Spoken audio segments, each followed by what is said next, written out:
Heute gibt es eine ganz besondere Version meines Pfannenbrots. Ein Zuschauer hat sich gewünscht, dass ich das Rezept nochmal mit einer Käsefüllung zeige und genau das machen wir heute.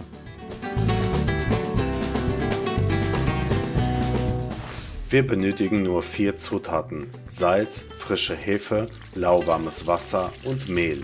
Alle genauen Mengenangaben findet ihr unten in der Videobeschreibung. Zuerst lösen wir die Hefe im lauwarmen Wasser auf. Achtet unbedingt darauf, dass das Wasser nicht zu heiß ist, sonst sterben die Hefepilze ab. Sobald sich die Hefe schön aufgelöst hat, geben wir das gesamte Mehl dazu.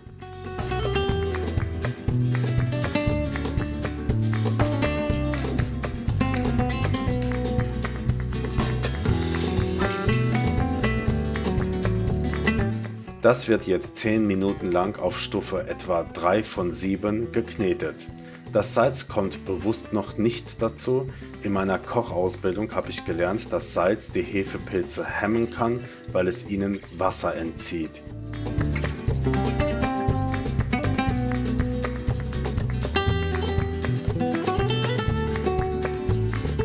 Erst nach 9 Minuten gebe ich das Salz hinzu, zusammen mit einem kleinen Schluck Wasser, damit es sich gut verbindet.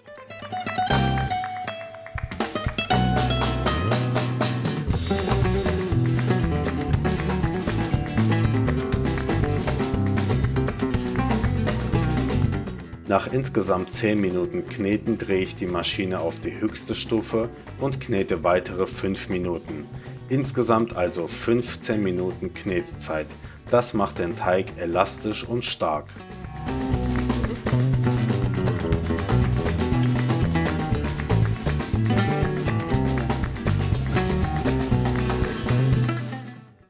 Jetzt gebe ich etwas Öl in eine Box, damit der Teig nicht anklebt. Wer mein 2 Stunden Baguette-Video kennt, erkennt das Rezept wieder. Denn genau dieses Baguette-Rezept benutze ich 1:1 auch für mein Pfannenbrot. Der relativ feuchte Teig kommt in die geölte Box, wird einmal gleichmäßig verteilt und darf dann für etwa 1 Stunde bei warmer Zimmertemperatur abgedeckt ruhen.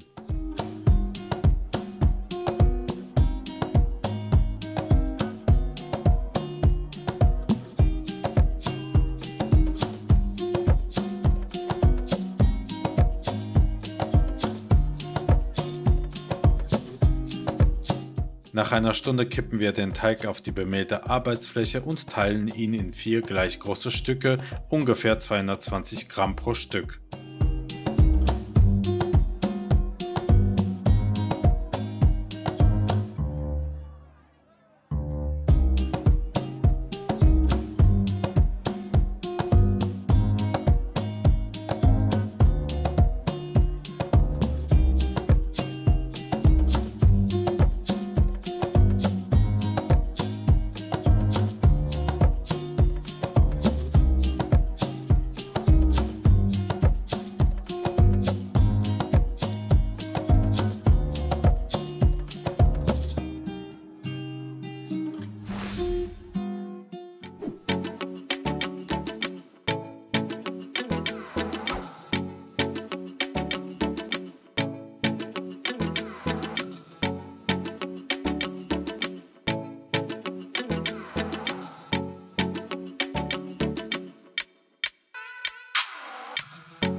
Daraus formen wir 4 Teigbällchen, die für 20 bis 30 Minuten bemehlt ruhen gelassen werden, bis sie locker werden und kleine Bläschen bilden.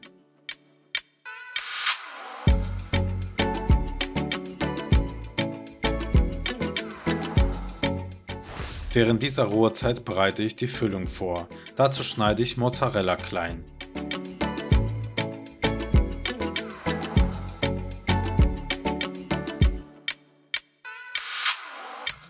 Ihr könnt natürlich auch euren Lieblingskäse verwenden und ihn mit Kräutern verfeinern.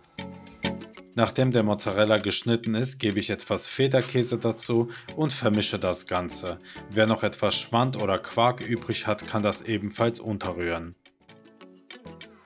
Wenn der bemehlte Teig schön locker geworden ist, kann er ausgerollt und mit der Käsemasse gefüllt werden. Ich nehme ungefähr ein Mozzarella pro Brot.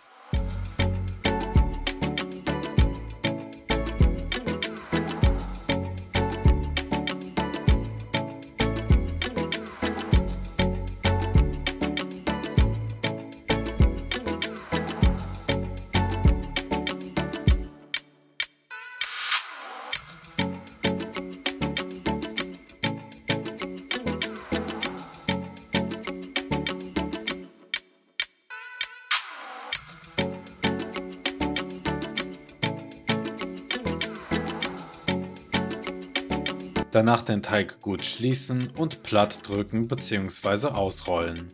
Wenn sich der Teig mit den Händen platt drücken lässt, so wie hier, ohne dass er sich zurückzieht, dann hat er genug Ruhezeit gehabt und ist bereit.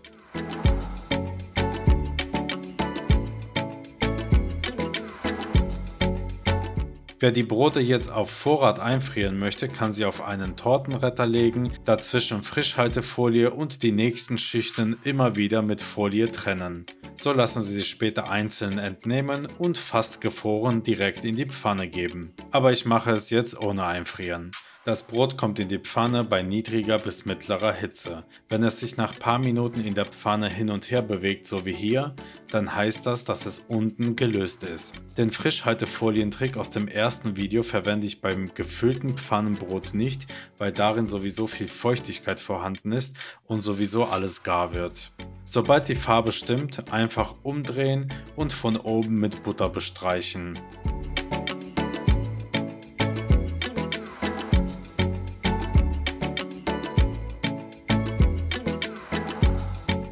Wenn beide Seiten fertig sind, kommt es sofort in eine Tüte, nochmal Butter drüber, wenn nötig, und dann genießen. Und wer sich jetzt fragt, was der Unterschied zu meiner georgischen Khachapuri ist, die Khachapuri wird traditionell mit einem Joghurtteig zubereitet und ausschließlich mit georgischen Käsesorten wie Imeruli, Acaruli und Sulguni gemacht. Es gibt also sowohl im Teig als auch in der Füllung große Unterschiede. Das Ergebnis hier: ein unfassbar fluffiges Pfannenbrot mit einer cremigen, würzigen Käsefüllung, perfekt zum Dippen oder einfach so zum Genießen. Schreibt mir in die Kommentare, welche Version ihr lieber esst, pur oder mit Käse.